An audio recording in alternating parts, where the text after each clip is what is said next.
இயேசு கிறிஸ்துவின் நாமத்தில் அன்பின் வாழ்த்துக்கள். இன்றைக்கு நாம் பார்க்க போகிற தலைப்பு கவலைப்படாதிருங்கள் பகுதி 3. வசனம் மத்தேயு 6:26.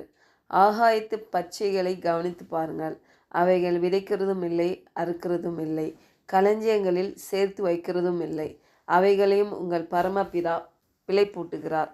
அவைகளை பார்க்கிலும் நீங்கள் விசேஷித்தவர்கள் அல்லவா? இந்த கவலைப்படாதிருங்கள் என்ற தலைப்பில் பகுதியாக நம்ம பார்த்துட்ருக்கோம். அதாவது தேவன் இங்கே சொல்லுகிறார், நாம் நாளைக்கு ஏற்படும் தேவைகளை பற்றி கவலைப்படாதீர்கள் என்று சொல்கிறார் இல்லையா? ஏன்னா நம்ம இது குறித்து இருக்கிற அந்த பயம், அந்த அச்சம், கேள்விகள், சந்தேகங்கள், எதிர்பாராத சந்தேகங்கள், மனச்சிக்கலான குறையும் பயங்கள் போன்றவற்றையினால் நிரம்பி இருக்க வேண்டாம். ஏன்னா நம்ம தேவைகளை தேவன் காண்கிறார் என்பதில் முழுமையான நம்பிக்கை வைக்க வேண்டும் என்று இங்கே சொல்லுகிறார் பாருங்கள். இந்த வசனம் ஒரே செய்தி தான், ஆனால் பல பரிமாணங்களில் எடுத்து உரைக்கிறது.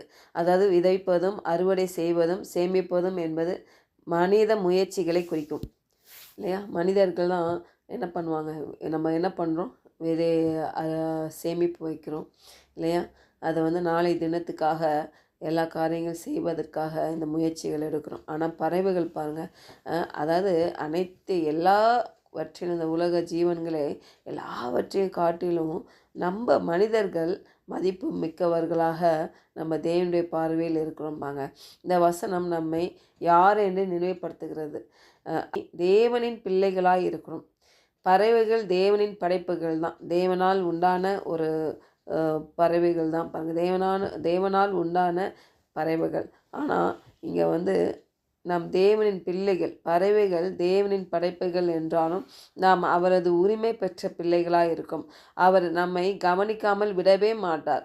அப்போது நம்முடைய வாழ்க்கையில் ஒவ்வொரு பகுதிக்குமான தேவைகளையும் அவர் இரக்கத்தோடு நம்மோடு பகிர்ந்து கொள்கிறார்.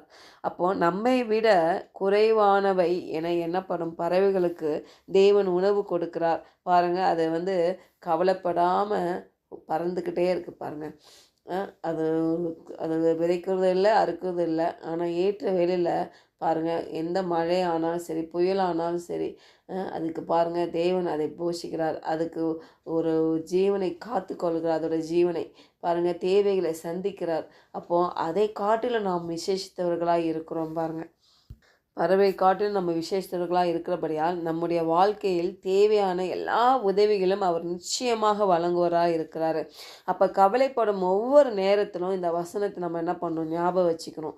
அப்போ தேவனினோட பாதுகாப்பு, நம்மை பற்றி அவரது அக்கறையும் நம்ம நம்பணும் பாருங்கள். நம்ம நினைக்கிறோம் யாருமே இல்லை அப்படின்ட்டு. அநேக வேளையில் தாயின் தகப்பனை நினைக்கிறோம், அவங்க இல்லை அப்படின்னா சகோதரர்கள் சகோதரியை நம்ம நினைக்கிறோம் இல்லையா? அப்போ மாமா அத்தை சித்தி சித்தப்பா இந்த மாதிரி தான் நம்ம உறவுகளை நம்பி போகிறோம். நண்பர்கள் நம்பி போனாலும் அது நிறைவாய் இருக்காது, பரிபூரணமாக இருக்காது பாருங்கள். ஆனால் நம் தேவன் பரிபூரணமாய் நம்மை பாதுகாக்கிறவராக இருக்கிறார். பரிபூரணமாய் நம் தேவைகளை சந்திக்கிறவராக இருக்கிறார். அப்போது நம்ம பாதுகாப்பு, நம்மை பற்றிய அவருடைய அக்கறை பாருங்கள். அவர் நம்ம மேல் வைத்திருக்க அக்கறையை நம்ம விசுவாசித்து நம்பணுப்பாங்க. தேவன் என்னை நிச்சயமாக கைவிட மாட்டார், அவர் என்னை நடத்துவார்.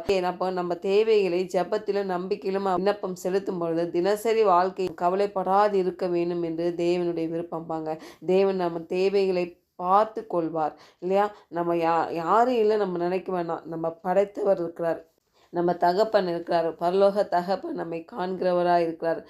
பாருங்கள், எத்தனையோ பிள்ளைகள், திக்கற்ற பிள்ளைகள் இருக்கிறாங்க, இல்லை கணவன் இழந்த விதவிமார்கள் இருக்கிறாங்க, மனைவி இழந்த புருஷர்கள் இருக்கிறாங்க பாருங்கள். அவங்களெல்லாம் நம்ம எவ்வளோ தான் சொன்னாலும் அந்த இழப்பு ஈடு கட்டவே முடியாது. ஆனால் பாருங்கள், தேவன் பிழை போட்டுகிறார், தேவன் நடத்துவார் பாருங்கள். நான் 12 வயதில் என் தகப்பனை நான் இழந்தேன். ஆனால் இன்றைக்கு வரைக்கும் பாருங்கள், தேவன் அற்புதமாய் நடத்தி வருகிறார். எனக்கு எந்த குறைவு இல்லாமல் என் தேவைகளை சந்தித்து கொண்டு இருக்கிறார்.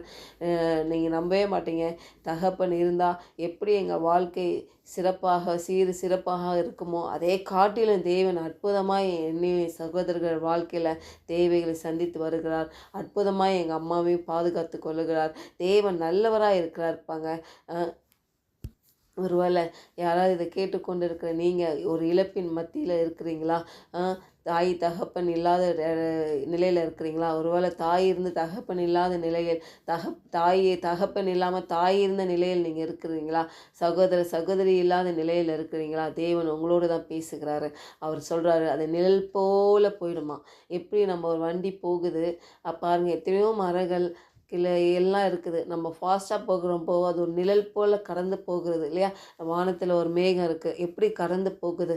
அதேபோல் நம்ம வாழ்க்கையில் சில துக்கங்கள், மறக்க முடியாத நிகழ்கள், பாரங்கள் எல்லாவற்றையும் என்ன பண்ணுவார் தேவன்? அற்புதமாய் நம்மளை மறைய செய்திருவார். அவர் நம்ம கூட இருக்கிற வரைக்கும் நம்ம அசைக்கப்படுவது இல்லை. நம்மளை விட்டுவிட மாட்டார். அற்புதமாய் நம்மளை நடத்துவார்.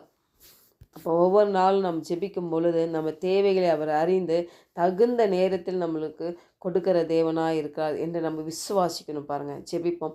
பரலோக தகப்பனே, என் வாழ்க்கையின் ஒவ்வொரு தேவையிலும் உம்மை சார்ந்து இருக்க எனக்கு தயவு பாராட்டும் ஆண்டவரே. நான் செய்யும் செயல்களுக்கு அப்பாற்பட்ட உம்முடைய அன்புக்கும் பராமரிக்கும் நான் நன்றி செலுத்துகிறேன் கர்த்தாவே. என் தேவைகளை நீர் கவனிக்கிறீர் ஆண்டவரே என்பதை நான் அறிந்து இந்த நாளை நம்பிக்கையுடன் எதிர்கொள்கிறேன். இயேசு நாமத்தில் ஜெபிக்கிற நல்ல பிதாவே, ஆமென்.